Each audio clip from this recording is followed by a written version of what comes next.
네, 오늘은 시장이 왜 이렇게 답답하게 정체되어 있는지, 그리고 개인 투자자로서 어떻게 대응하면 좋을지 함께 알아보는 시간을 가져보겠습니다. 참, 우리 한국 투자 클래스에서 오랫동안 모아갔던 삼성전기가 오늘 신고가를 돌파하면서 수익률이 40% 이상에 도달했습니다. 삼성전자 그리고 SK 하이닉스는 운 좋게도 빠른 시간 안에 2배 수익률 이상을 달성했지만 이렇게 느리게 가는 종목들에서 발생하는 수익도 소중히 여겨야겠죠? 남은 종목들도 계속 관찰하면서 가이드 드리겠습니다. 자, 그럼 본격적으로 시장 분석 들어가 볼게요. 일단 오늘 오후 2시 30분 기준으로 코스피는 약 0.62% 상승한 5,330포인트를 기록했는데요. 반면 코스닥은 하락하면서 1,100포인트 정도로 마무리되었습니다. 업종별로 보면 재미있는 현상이 나타나고 있습니다. 종이 목재가 8.42%로 1위, 운송, 창고가 3.27%, 섬유, 의류가 2.91% 상승했고요. 반면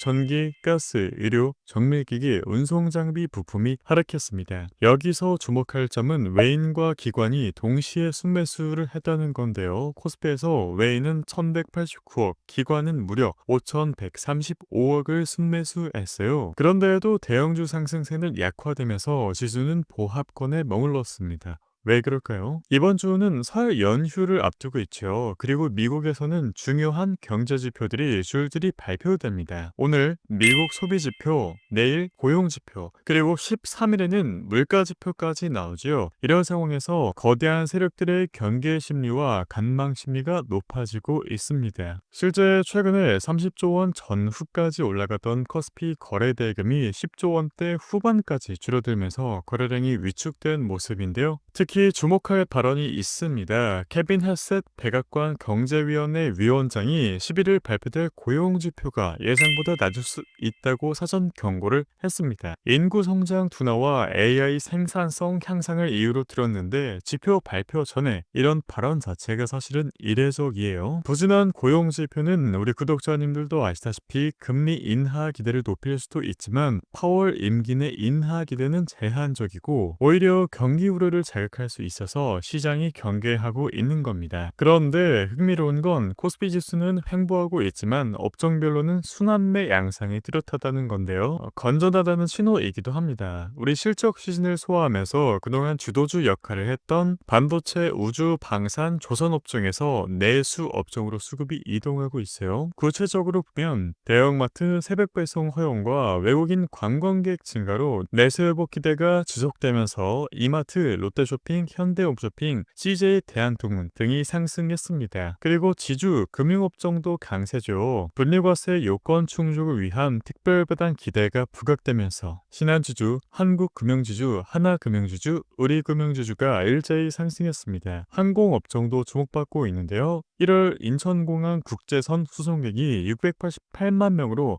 창립 이래 역대 최고치를 기록했습니다. 동계 성수기 그리고 외국인 인바운드 수요 확대 기대에 대한항공, 한진칼, 아시아나항공이 상승했어요. 반면에 우주 방산 업종은 약세입니다. 하나 에어로스페이스 실적이 예상을 하회하면서 업종 전반에 차익 실현이 확산됐어요. 반도체 업종도 전일 급등을 소화하면서 차익 실현 매물이 나오고 있습니다. 해외 소식 중에서는 주목할 만한 게 있는데요. 미국 백악관이 26년 중 로봇 행정 명령을 발동할 계획입니다. 미국 정부는 중국의 로봇 굴기를 국가 안보 위기로 규정했어요. 미국의 러트닉 상무장관이 로봇 업계 CEO들을 만나서 로봇판 IRA로 불리는 대규모 세제 혜택 그리고 연방자금 지원을 논의하고 있습니다. 핵심은 미국 내 로봇 생산 시설에 파격적인 보조금을 지급하고 중국산 로봇과 부품에 강력한 무역 장벽을 세우는 거죠. 또한 한국과 일본 등 우방국과 협력하는 프렌드 쇼어링을 통해 중국 의존도를 낮추려 합니다. 휴머노이드 로봇 시장은 중국의 양적 제조 역량과 미국의 질적 AI 지배력이 충돌하는 거대한 지정학적 격전지가 될 것으로 보입니다. 자, 이제 핵심 질문입니다. 무엇이 우리를 불안하게 만드는가? 결론부터 말씀드리면 유동성이 확장되는 국면에서는 시장 조정이 대체로 매수 기회로 전환된다라는 겁니다. 코스피가 5,000피를 신고가를 경신했더라도 불확실성은 이미 뉴 노멀입니다. AI 혁명기에는 변화의 가장 빠르게 적응한 기업과 투자자만이 생존하죠. AI 버블 우려와 관세 충격은 상당 부분 가격에 반영됐고 향후 시장의 방향을 가를 핵심 변수는 바로 유동성입니다. 특히 주목해야 될 인물이 있는데요. 차기 연준 의장 후보인 케빈 워시입니다. 그리고 그의 멘토로 거론되는 스탠리 드러켄 밀러의 관점이 중요한데요. 이 드러켄 밀러의 투자 철학은 이렇습니다. 펀더멘탈보다 유동성이 시장을 더 강하게 지배한다. 확률이 기울어질 때에는 과감한 확신을, 동시에 철저한 리스크 관리를